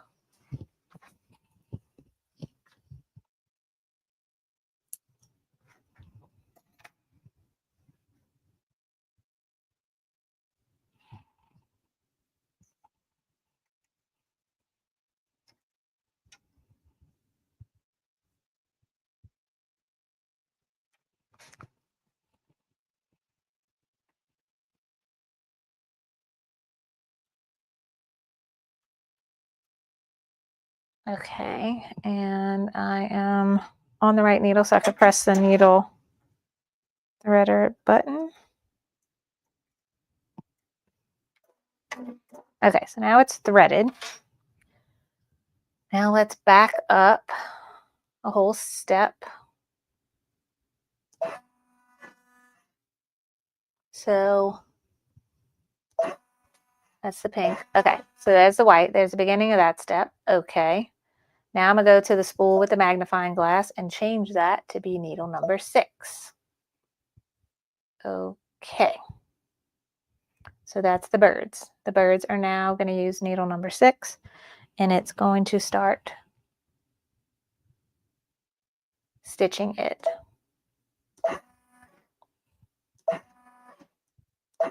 Okay, just making sure it's in the right spot. And everybody cross their fingers, lock, and go.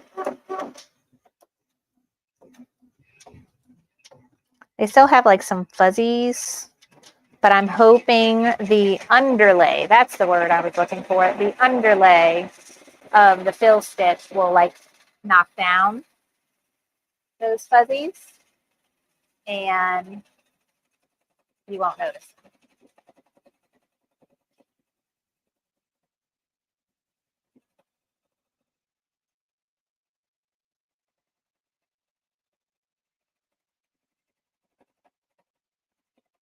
But yeah, everybody keep their fingers crossed. All right, so Kristen said, honestly, she thought it looked beautiful with the silver. Thank you. I thought it looked pretty too. I was just worried that that's not what my cousin wanted. But like I said, if this one doesn't come out the way I want it to, I got an extra banner. I do want it to be just right for her. So far, so good. Looking good. Okay. So any questions? Anything I want to talk about with In-Brilliance, the machine? I think I told y'all, I told you the upcoming projects I'm doing for what's our April sip and stitch. Oh, yes, let's open. I bought it. Let's open it.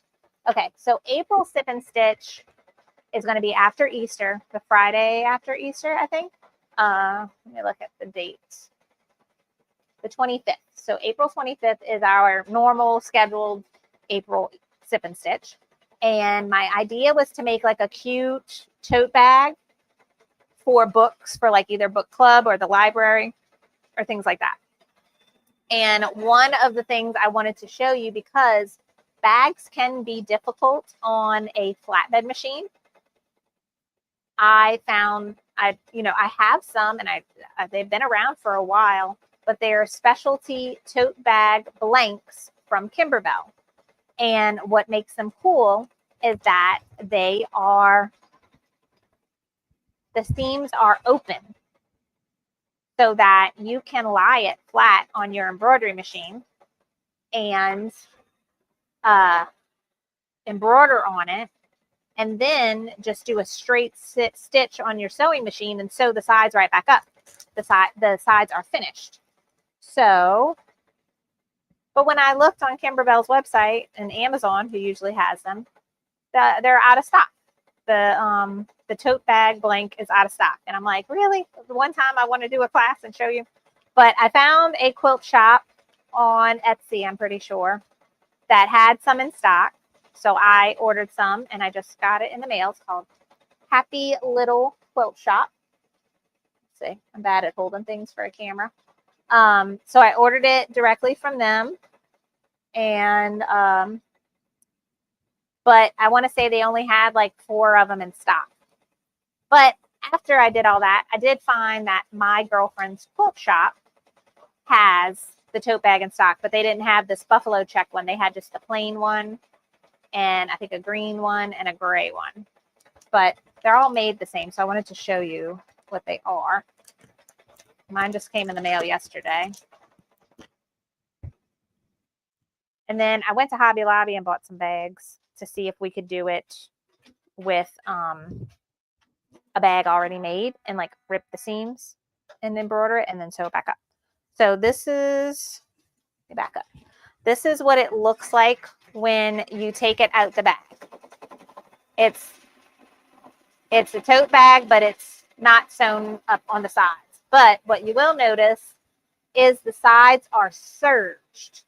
So it does have a finished edge on it. But essentially, we would put this on the flatbed machine, stitch it, and then I would do right sides together and go to my sewing machine and just do a stitch all the way up the side and then turn the bag right side out, and then you have an embroidered tote bag. So I'll be adding links to all of this and updating the Sip and Stitch page probably next week. So if y'all want to get these open seam tote bags, y'all can order them before the class. All right, I just got another error. Yay. So this white one came out good. It looks good. And I don't know why. My bobbin's probably out. Okay, so I'm gonna hit cut.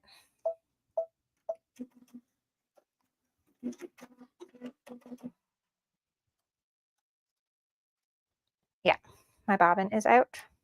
So get a new one. These are on the free arm machines. It's an L style bobbin. It's a little different than the flatbed machines. And I get the Filtech Magnaglide brand. And so they come pre-wound, but with no real casing around it, but they have this little middle core, and on the back, it's magnetic. So you just pop it into the bobbin case, and it's magnetic to it, and then you just pull it through like that.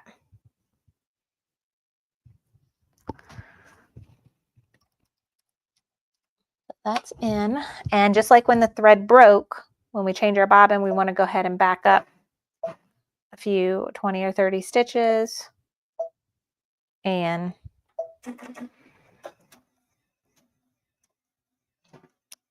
make sure you have some overlap.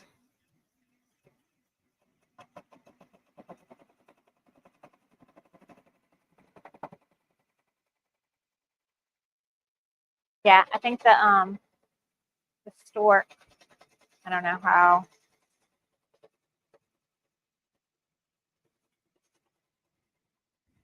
So you see the white stork now? This is the one I stitched over that, was gray. So I think it came out pretty good. Now it's stitching the other side. So yeah, now we just have the few, details on the stork, like the legs and the beak and the gray outline. So almost done. Looking good. All right. Any other questions? So y'all like this open tote bag? If you have purchased that's something else we could talk about because I watched it.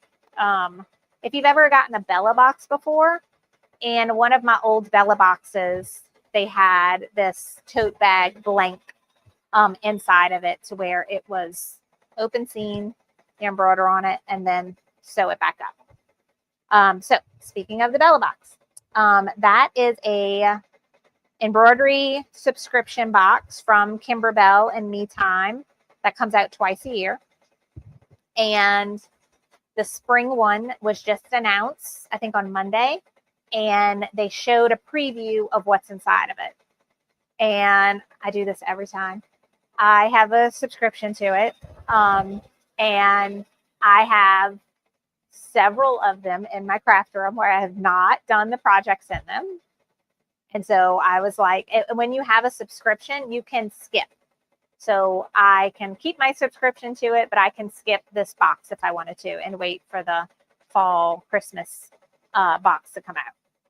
And I said last week, I'm going to skip this box. I already have a bunch of boxes in my room that I still haven't done the projects from. I don't need another box. Then I watched the preview on Monday, and they have some really cute stuff in it. And I'm not going to skip it anymore. So I am terrible. I try to be a little bit better, but I know y'all call me an enabler. I enable myself as well, so don't feel alone in that. But yay, Sherry said. Sherry said I'm not skipping either. And yes, I haven't started the last box too. I love you. You make me feel better. So if you're not familiar with the Bella Box, let me go to their website and show you. So I love everything that Kimberbell makes. And let's look at the website. Okay. So Kimberbell, this is a division under Kimberbell called Me Time, and they focus on subscriptions, like mail to your house subscriptions. And they have several different subscription boxes. I used to have Perfectly Peace. I used to have Collectible Christmas. I've stopped collecting those because, like I said, I keep getting them and not completing it. But I do continuously get the Bella Box because it's only twice a year. Love Perfectly Peace. Love everything in it. I have not tried this one because I'm trying to be good. Hoop Studio is all in the Hoop projects. And Collectible Christmas has some adorable stuff. So let's look at the Bella Box. And this was the Christmas one that came out last year. Love. This is the one that is coming out next week. So it's called So Timeless. And the major project. So in the box is going to come with everything that you need to make these, 5 projects. Okay, it's going to come with all the supplies with the exception of stabilizer. It doesn't come with stabilizer. And then it comes with a bunch of notions and extras inside the box as well, along with all the, and then the designs is in your digital library when you log in. So this is a cute little scissors zippered bag. Love. This is a pin cushion. This is a leather, almost like tote box. And I love the saying on here, fabric is my favorite color. I feel like I need that on a shirt now. This is what got me. This is a clock. We are going to embroider something and then use it to make a clock. So it comes with all the clock pieces in the box. And then this is a cute little door hanger. And then on top of that, so you get all the supplies to make these things, but then they also include bonus designs where then you can use your own supplies that you have left over, or you can buy like additional of these leather tote boxes. But the extra designs are super cute. And it also comes with, this is a newer subscription that I have not tried, and it's called Punch Needling. So where is it on? Is it on here? No, but this is a punch needle thing. So it's done by hand, and you get everything you need to complete this project. And me and my girls started punch needling last year, and it's a lot of fun. I haven't tried Kimberbell's version of punch needling. They take it to a next level, which I'm excited to try. But yeah, so you see everything that's in the box. And then plus it comes with a bunch of little notions. It comes with fabric. You could see everything inside of it. But they had a video on their Facebook on Monday showing you everything that's included with the box. And I am obsessed a little bit. So, all right, I just wanted to show you that. I do have an affiliate link for Me Time. I'm an affiliate for them. So if you are interested in trying out any of their subscriptions, I would very much appreciate if you use my link. It doesn't cost you anything extra, but it does help fund my channel. Here's my link, copy, and then let me go here and hit paste. Let's see if it works. So I posted a link in the chat on both YouTube and Facebook. That's my affiliate link to Me Time Delivered. So I appreciate if you are going to get anything from them if you use my link. The other thing that I'm affiliate for is Sewing Machines Plus, and that's where I get all my machines from.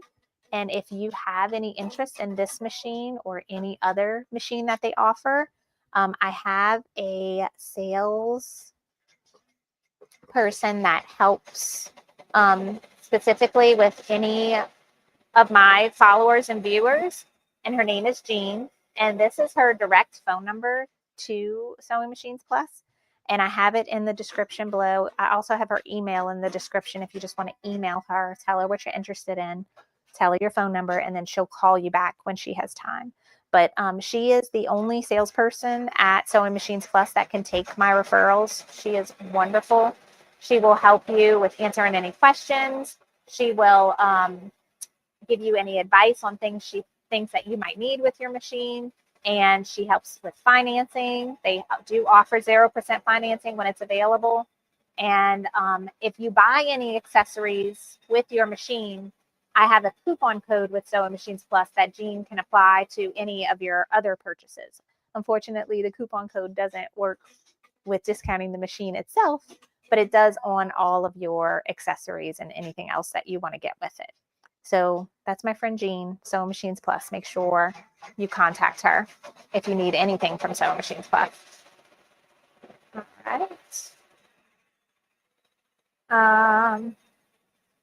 Ooh, okay. So this is another thing we've been talking about. If you've been watching lately, we started this Oh So Delightful quilt, right? That's from Kimberbell. I got that as a deal. They have a deal of the week on Kimberbell. Every week they change what's on sale. And that's when I got everything I needed for the Oh So Delightful. But this week they have several hoop studio kits that are on sale for 50% off. And so if you go to Kimberbell's website and click deal of the week or deals of the week, you will go and see it. And that's half off. So I've been really bad with the deals of the week because every week something comes up that's like, ooh, I want that, but I don't need it because I got way too many projects to do. But I was bad last week and I ordered, it's like a 4th of July themed bench pillow. And it's called Main Street Celebration. And we're actually going to do a sew along to it at the end of May going into June. I haven't decided how I'm going to do that sew along yet because my kids will be home. And if you've seen any of my older videos, my kids love to come in here and terrorize me when I'm teaching. So one friend gave me the idea that instead of going live once a week, I may just record it and then put it on YouTube as I get it done. And I want to have it done so I can display it like in June, by the middle of June is my goal, so that I can have it out, in my house during the summer, during 4th of July and all that.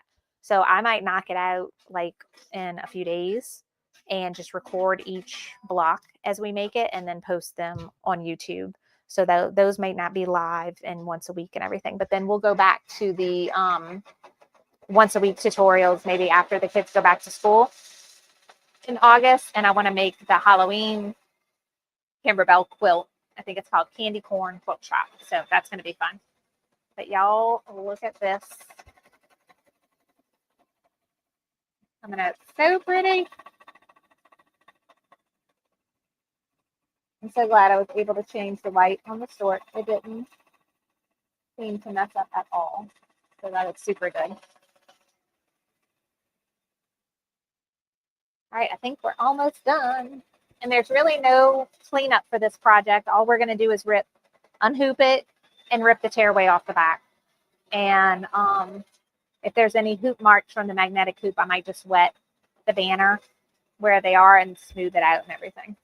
But my cousin is going to make the pretty bows on the side. That's one thing I told her. I'm like, I can embroider the banner. I cannot promise you I can make bows that pretty. So she said she'll take care of the bows. So I'll tell her to send me a picture once she has it with the bows and everything, and then I'll post it so y'all can see the finished banner on how she styles it and everything. Oh, I think we're done. Nope, not done. Last bit is the little black dot on the stork's eyes.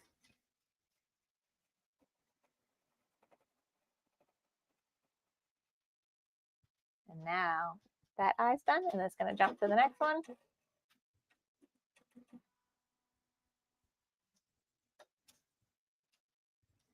So cute. I love the way her name's stitched out. That's a beautiful font. It looks like hand embroidery. It's like a floss font. So I did put links to every design that I used today in the description box. So if you want to create something like this, or you liked some of the pieces of this design, I put a link to where I got the monogram from, where I got the frame, where I got the storks, and the font that I used. All right, so look how pretty this is.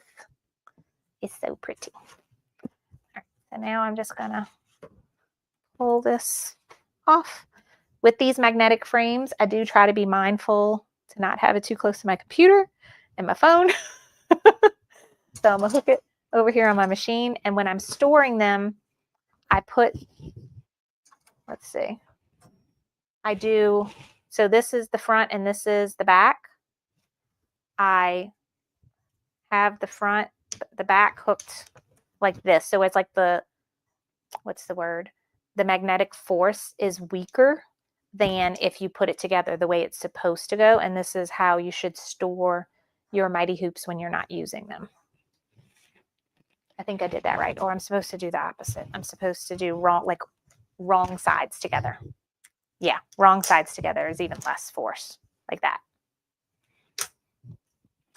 Just like, no, right sides together. Just like with sewing, right sides together. Okay, so here is our banner, and our tearaway is on the back. And I am just going to pull it.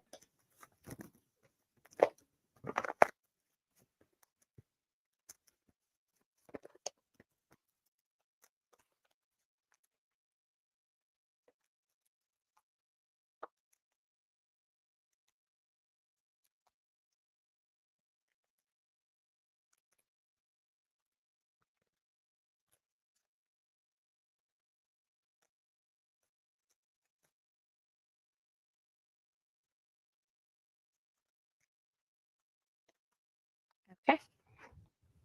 I didn't realize it, but I did use 2 layers of tearaway. I pulled out 2 sheets instead of 1, but I guess that's probably good because this design does have a decent amount of density to it. Okay, so that is it. So I just need to probably wet it a little bit and flatten it out, and I need to still pull some of the tearaway off the back, but that is it, guys. And then we can put the little wooden dowel back in.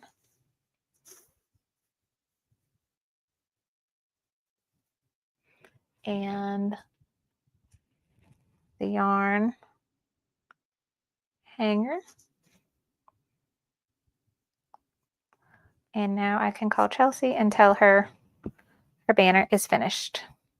And she can add the bows to it and then bring it to the baby shower on Saturday. So yay! Thank y'all so much for joining me for this last minute surprise sip and stitch. I hope you enjoyed it. Hope you learned something.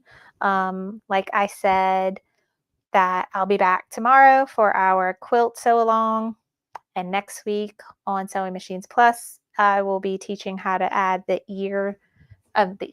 name to the little bunny ears, if you want to make some of those for your kids and grandkids for Easter. Super quick project, even though I'm teaching it like the week before Easter. You should be able to get some done.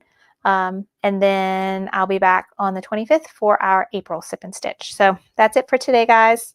Thanks so much for joining. I hope you have a great rest of your Wednesday, and hopefully I'll see y'all next time. Bye, guys.